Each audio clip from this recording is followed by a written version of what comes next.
नमस्कार, तेजस्विनी में आप सभी का स्वागत है। कहते हैं कि अगर उड़ने के लिए पंख खोल लो तो उस परवाज को कोई रोक नहीं सकता, और ऐसा ही कुछ किया हमारी आज की तेजस्विनी ने भी।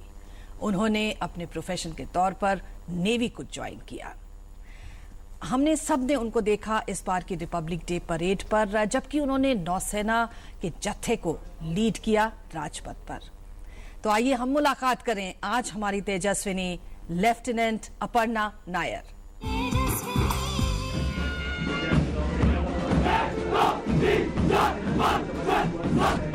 और अब सलामी मंच के समक्ष लेफ्टिनेंट अपर्णा नायर के नेतृत्व में हमारी समुद्री सीमा के कर्तव्यनिष्ठ प्रहरी यानी नौसेना का मार्चिंग दस्ता गुजरता हुआ।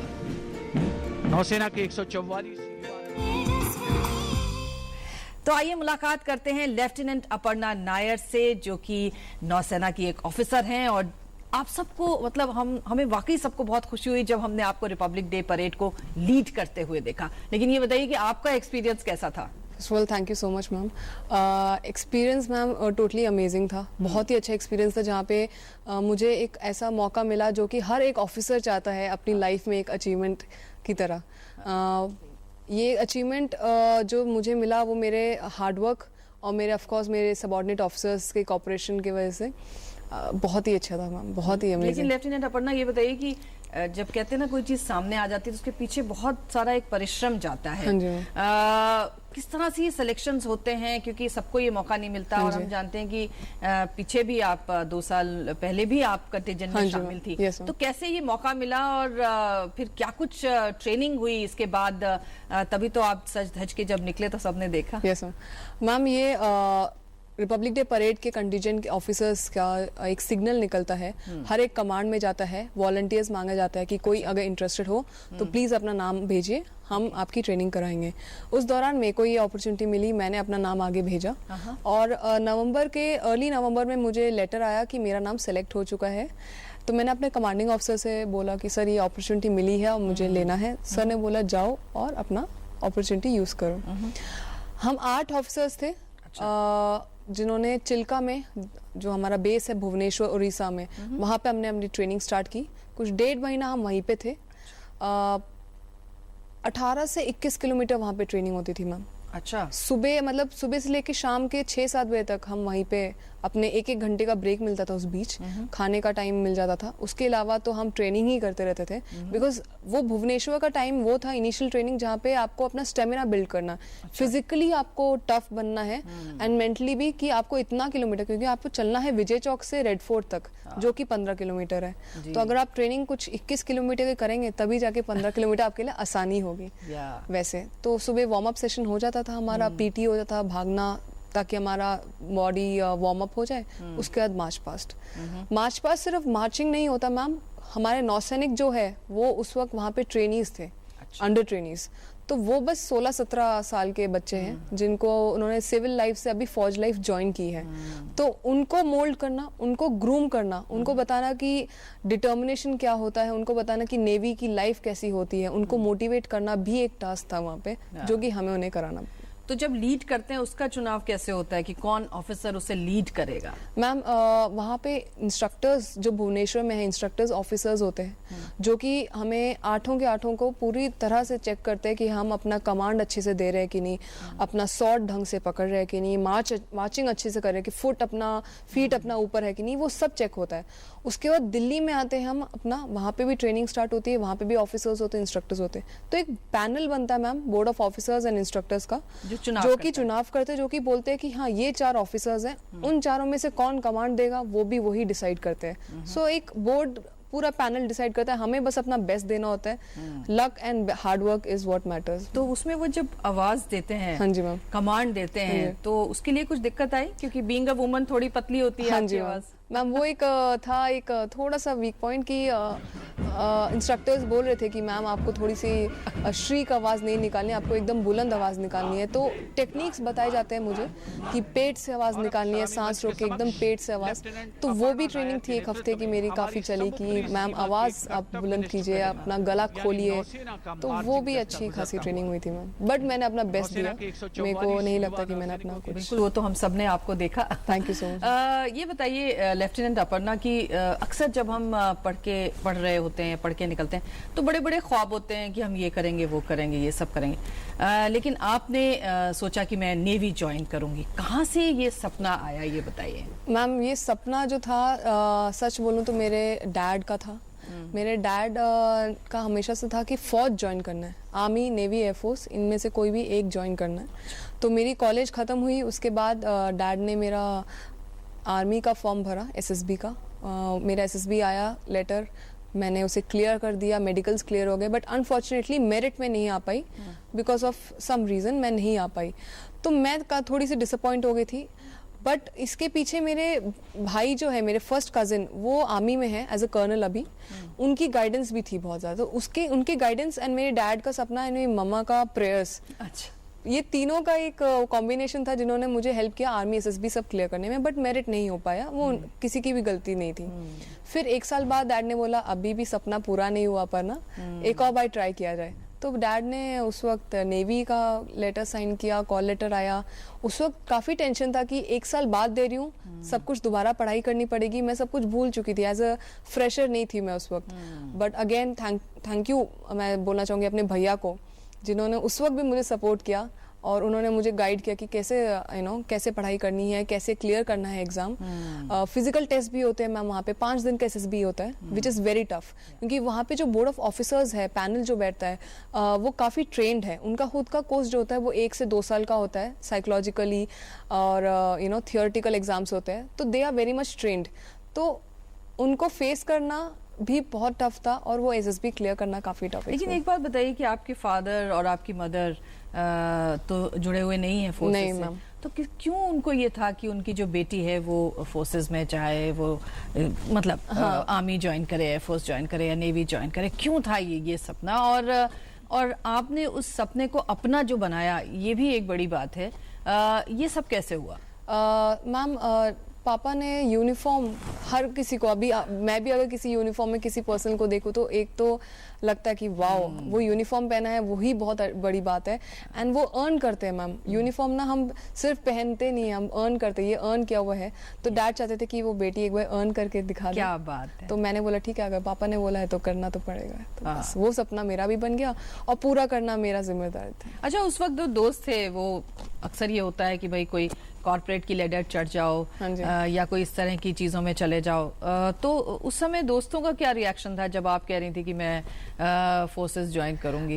वेल उस वक्त मुझे और मेरे दोस्तों को बिल्कुल आइडिया नहीं था कि फौज में लड़कियां भी जाती है। अच्छा। मेरे फ्रेंड्स सारे इन्फोसिस में सेटल्ड है, कोई ना कोई बैंक सेक्टर में, कोई और अच्छी कंपनीज में सेटल्ड है। बट मेरा था कि पापा का सपना डिफेंस है, बस वो गोल लिया मैंने और फोकस होके मैंने उसी पे उस पे डिटरमाइंड थी मैं बिल्कुल। अच्छा, जब ट्रेनिंग होती है वो भी काफी टफ ट्रेनिंग मानी जाती है, और जैसे कि आप कह रहे हैं बीइंग अ वुमन बहुत सारी चीजें होती हैं आपके साथ में, वो ट्रेनिंग का जो सफर था वो कैसा था और उसमें क्या चैलेंजेस थे जो कि आपको लग रहा था कि भविष्य में मुझे फेस करने पड़ेंगे? बिल्कुल मैम, जो फर्स्ट डे मेरा एकेडमी पहुंची, इंडियन नेवल एकेडमी एट एरीमला, मैं और मेरी दोस्त वहाँ पे पहुंचे, तो हम एकदम सिविलियंस थे, हमने देखा इंफ्रास्ट्रक्चर, हम एकदम we were out of the world types की, वाओ कितना बेहतरीन है इनका।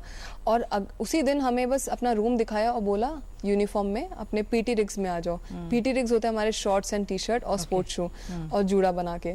तो कभी जूड़ा बनाया नहीं था तो हमने बोला चलो ठीक है बनाया जाए। उसके बाद हमारी स्टार्ट होती है पीटी, भागना, दौड़ना, क्योंकि वहाँ पे क्या आप अपने मेल काउंटर पार्ट्स के साथ भी ट्रेनिंग कर रहे हैं, तो आप पीछे नहीं हट सकते मैम, बिकॉज फौज में ना जेंडर नहीं होता, it's an officer, it's not a male officer या लेडी ऑफिसर। हम जब ऑफिसर बोलते हैं तो वो ऑफिसर ही है। तो अगर आपको ऑफिसर बोला जाए तो ट्रेनिंग भी वैसी दी जा रही है। स्विमिंग टेस्ट होते थे मैम, जिसमें बाकायदा 50 मीटर स्विमिंग करनी है, उसके बाद डाइविंग, उसके बाद फ्लोटिंग होता था।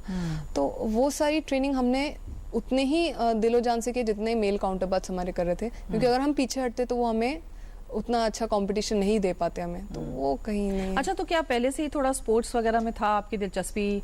क्योंकि होता है ना अक्सर टफ ट्रेनिंग होती है तो उसमें फिजिकल एक्टिविटी भी काफी ज्यादा होती है, तो उसको आपने कैसे लिया? मैम वैसे तो स्कूल में मैं बहुत ही ज्यादा स्पोर्ट्स में थी, पढ़ाई ठीक ठाक थी, स्पोर्ट्स में ज्यादा इंक्लाइन थी। बास्केटबॉल हो गया, वॉलीबॉल टीम, आप बस एक स्पोर्ट ले लो, मैं उसमें टीम में थी। अच्छा। तो वैसे एक इंक्लिनेशन था मेरा, बट मैं ये कहना चाहूंगी कि ये जरूरी नहीं कि आप स्पोर्ट्स में हो तभी आप एकेडमी ज्वाइन कर सकते हो, बिकॉज एकेडमी का एटमॉस्फेयर ऐसा होता है कि आपको मोटिवेट कर देता है कि आपको आगे जाना है, मतलब ये खेलना है। आपको वहाँ पे हॉकी भी खिलाया जाता है, आपको वहाँ पे वॉलीबॉल खिलाया जाता है, बैडमिंटन खिलाया जाता है। तो जब आपको अपॉर्चुनिटी मिल रही है आप पक्का लेंगे एंड आगे बढ़ेंगे। वैसे एक एटमॉस्फेयर होता है ना जी। और इसी एटमॉस्फेयर ने बांध के रखा लेफ्टिनेंट अपर्णा नायर को, जो आज के हमारे साथ हैं। हमारी मेहमान है तेजस्विनी की। छोटा सा ब्रेक लेते हैं, तुरंत हाजिर होते हैं। आप देखते रहिए तेजस्विनी। हिम्मत कैसे हुई तुम्हारी? How dare you? क्या किया मैंने? क्या किया? इस सास से इस तरह से बात करती हो? What do you think of yourself? मेरी क्या गलती है? Shut up! Shut up! गलती अब मैं करता हूँ। झूठ बोलने की आदत पड़ गई है तुमको। Just because I don't say anything. तुमको बस एक ही भाषा समझ में आएगी, एक ही। एक और बार अगर ऐसा हुआ ना तो मैं एक फोन कर सकता हूं?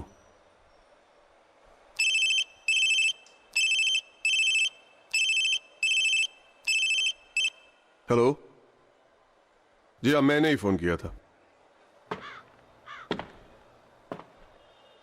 अपने आसपास हो रही किसी भी तरह की घरेलू हिंसा को रोकिए और उसके खिलाफ आवाज उठाइए। हेलो पापा। कब से फोन कर रहा हूँ, फोन ही नहीं लग रहा है। अच्छा, घर पहुंची कि नहीं? रास्ते में हूँ, आज ऑफिस में लेट हो गया था। ऐसा क्या काम आ गया आज? बेटा 12 बज रहे हैं। लास्ट मिनट ऑफिस में काम आ गया था, फोन नहीं कर पाई। अच्छा, घर कैसे जा रही हो? मैंने टैक्सी ले ली है। ऑफिस से कोई है तुम्हारे साथ? नहीं, मैं अकेले हूँ। अकेली? टैक्सी में इतनी रात में? अरे पापा आप सुनो तो मेरी बात। पापा सुनो, टैक्सी का नंबर नोट करो। एक सेकंड होल्ड करो। नहीं, मुझे बताओ टैक्सी का नंबर। चलो। हाँ, आप चिंता मत कीजिए, मैं आपकी बेटी को ठीक से घर पहुंचा दूंगी। जितनी ज्यादा औरतें होंगी ये दुनिया उनके लिए उतनी ही बेहतर होगी। चलिए इस दुनिया में बेटियों की जगह पहचानें। आज हम मुलाकात कर रहे हैं नौसेना की ऑफिसर लेफ्टिनेंट अपर्णा नायर से। अपर्णा, आप बता रही थी कि ट्रेनिंग काफी टफ होता है। ये बताइए कि हमने सुना है काफी कुछ पनिशमेंट्स भी मिलते हैं वहाँ, अगर आप ठीक से परफॉर्म ना करें तो। ऐसी कोई पनिशमेंट आपको भी मिली? यस मैम, एक बार कुछ गलती हो गई थी मेरे से, तो मुझे मिले थे कुछ 21 रिस्ट्रिक्शंस, हम बोलते हैं उन्हें। रिस्ट्रिक्शंस माने कि आपको एक रिस्ट्रिक्शन मतलब परेड ग्राउंड के 7 राउंड लेने होते हैं कुछ मिनटों में। तो वैसे मुझे 21 मिले थे। तो मैंने बोला अब तो करना, बिकॉज मेरा पासिंग आउट आने वाला था, पास में ही था। और अगर मैं कंप्लीट नहीं करती तो मेरा पासिंग आउट नहीं हो पाता और फिर पेरेंट्स नहीं देख पाते। तो मैंने सुबह और दोपहर को लगातार उसे कंप्लीट किया। वो एक बहुत अच्छा एक्सपीरियंस था, बिकॉज उसमें मैंने नहीं सोचा था कि मैं कर पाऊंगी, बट ये था कि पापा मम्मी आ रहे हैं, मेरे काफी रिलेटिव्स आ रहे हैं, तो मुझे उनको डिसअपॉइंट नहीं कर सकती और उन तक बात पहुंचने भी नहीं देनी चाहिए। तो जब आपको कमीशन मिला और पेरेंट्स आए होंगे, वो लम्हा कैसा था? और खासतौर से एक पिता के लिए अपनी बेटी को इस प्रकार से यूनिफॉर्म में देखना, उस छोटी सी बच्ची को इस रूप में देखना, निश्चित तौर पर बड़ा अद्भुत होता है। हाँ जी मैम, बिल्कुल। उन्होंने तो पहले पहचाना ही नहीं था मुझे। वो लोग आए रहे थे, मैंने देख लिया था उन्हें कार में आते हुए, तो मैं भाग के गई। पापा ने स्टिल ऐसे देखा, मम्मी बोलती आप अच्छा आप अपर्णा की दोस्त हो? मैंने मम्मा मैं ही हूँ, बिकॉज उतना ही हमें ट्रेन किया था कि हम कुछ और नहीं, कुछ फेस पे कुछ नहीं होता, पूरा एकदम नॉर्मल होते हैं। तो वो एक अलग सा एक्सपीरियंस था। और ऊपर से मेरे रिलेटिव्स जो कि आर्मी बैकग्राउंड से थे, मेरे मम्मी के साइड से काफी लोग आर्मी में हैं, रह चुके हैं, रिटायर हो चुके हैं अभी, तो वो लोग भी थे, उनकी फैमिली सब। मेरे 2 बहुत ही अच्छे, बहुत ही खास दोस्त आ रखे थे इन्फोसिस ट्रिवेंड्रम से। तो उनका भी आना बहुत ही एक अमेजिंग एक्सपीरियंस था। और उनको वहाँ खड़े होकर देखना, मैं परेड में खड़ी थी और मैंने देख लिया था सबको। और बस जब स्ट्राइप्स लगे तो वो अपने ऊपर एक शोल्डर पे एक बहुत ही अच्छा। तो फिर उस वक्त पापा को कैसा लगा था और उनके क्या जज्बात थे? पापा के आंखों में मैंने आंसू देखे और मैं भी रुक नहीं पाई, और बस एक टाइट सा हग था एंड बोलने की जरूरत ही नहीं पड़ी। बस मैंने पापा ने बोला थैंक यू, मैंने बोला आप जो बोलो वो मेरे लिए, बस वो आपकी हो जाएगी पूरी बात। क्या बात है। तो अपर्णा, फिर आप जब नेवी में आ गई, ये बताइए कि अब क्या कुछ आपका रहता है वहाँ पे? आप क्या करते हैं? क्योंकि अक्सर लोगों को लगता है कि नेवी में हैं तो शायद शिप पे ही रहते होंगे, बट आप जो विमेन ऑफिसर्स होती हैं उनका क्या काम होता है और आप उसमें किस तरह से शरीक होती हैं? मैम हमारा जो है इट इज़ शिप में इतना रोल नहीं होता अभी फ़िलहाल के लिए, बट आगे ज़रूर आएगा मेरे हिसाब से। मेरा ये होप है बिल्कुल कि नेवी हमारे बारे में भी सोचेगी कि हम शिप में ऑन बोर्ड जाए। अभी फ़िलहाल मेरा जो है, मैं एजुकेशन ऑफिसर हूँ मैम। मेरा अगर हम सिविल लाइफ में बोले तो एज अ प्रोफेसर जो कि बच्चों को पढ़ाते हैं, वैसे मैं नेवी में ऑफिसर्स को पढ़ाती हूँ, सेलर्स को पढ़ाती हूँ, कैडेट्स को पढ़ाती हूँ। वो मेरा कार्डर है। बहुत सारे अलग अलग कार्डर्स हैं, और जो आप कॉम्बैक रोल टाइप बोल सकते हैं जहाँ पे लेडी ऑफिसर्स अपना रोल कर रही हैं, वो है ऑब्जर्वर्स की मैम। जो कि एकदम पायलट के पीछे बैठते हैं, वो उन्हें गाइड करते हैं कि प्लेन से रिलेटेड जो भी उन्हें वेदर फोरकास्ट हो या कुछ भी हो, वो सारे हमारे लेडी ऑफिसर्स कर रहे हैं। ऑन बोर्ड शिप्स अभी नहीं आया मैम, बट आगे जरूर आएगा। जी, जैसे कि हम जानते हैं एयरफोर्स में तो फाइटर पायलट्स, हाँ जी। इस समय 3 फाइटर पायलट्स देश में जो कि ट्रेनिंग ले रही हैं। नेवी में अभी ये मौका महिलाओं को मतलब मिला नहीं है। तो आप लोग लेडी ऑफिसर्स इसके बारे में क्या सोचते हैं? Ma'am we all are ready ma'am, और मुझे लगता है नेवी भी रेडी है। बस बहुत जल्द कुछ ना कुछ स्टेप लिया जाएगा और हमें भी मौका मिला जाएगा। तो ये जो एयरफोर्स वाली जो फाइटर पायलट्स हैं, उनको देखकर आपको क्या लगता है? क्योंकि उनका भी चुनाव है बहुत कठिन परीक्षा के साथ में गुजर के हुआ है। तो अगर कल को आपके सामने भी ये मौका आएगा तो आपको पूरी उम्मीद है कि आप इस चुनौती को का सामना कर पाएंगे? बिल्कुल मैम। मेरे लिए ये होता है कि हर अपॉर्चुनिटी जो आती है उसको एकदम फेस करो और फोकस करके आप उसे अचीव कर सकते हो। अगर आप डिटरमाइंड हो तो आपके लिए हर कोई गोल बहुत इजी रहता है। अच्छा, हमने देखा है कि जो फोर्सेस में है एक तरह का अपना संसार बन जाता है, और जो उसकी ट्रेनिंग होती है वो जिंदगी भर आपके साथ रहती है, जो कि शायद सिविलियंस को वो सब माहौल में रहने का कभी मौका नहीं मिलता। आपको क्या लगता है कि क्या ऐसी चीज है जो फोर्सेस आपको सिखाती है, आप में गढ़ती है, आप में जो विश्वास देती है, वो ऐसी क्या चीज है? Ma'am team work. एक होता है कि हम इतने सारे ऑफिसर्स, अब इतने सारे कैडेट्स ट्रेनिंग में होते हैं कि हर एक दूसरे को जानते हैं। एकेडमी में क्या होता है, कोई एक भी गलती करे पूरे ग्रुप में, सब ग्रुप को पूरी पनिशमेंट मिलता है। तो वो एक टीम वर्क होता है, एक दूसरे के लिए होता है कि अगर अच्छा ये पनिशमेंट कर रही है तो मैं भी करती हूँ, बिकॉज इसी को क्यों खाए, इसके वजह से हमने भी किया, हमारे वजह से उन्होंने भी किया। तो एक टीम वर्क होता है, एक दूसरे के लिए कंसर्न होता है, एक डिसिप्लिन हमें बहुत अच्छा मिलता है कि गलती नहीं करनी, गलती की है तो सजा मिलेगी और सजा भी करें। अच्छा, ये बताइए कि बहुत सारी जो लड़कियां हैं आज करियर लेना चाहती हैं और ऐसे करियर्स में जाना चाहती हैं जैसे कि फौज ही आप ले लें, लेकिन फिर भी लोगों को इसके बारे में ज्यादा जानकारी नहीं होती।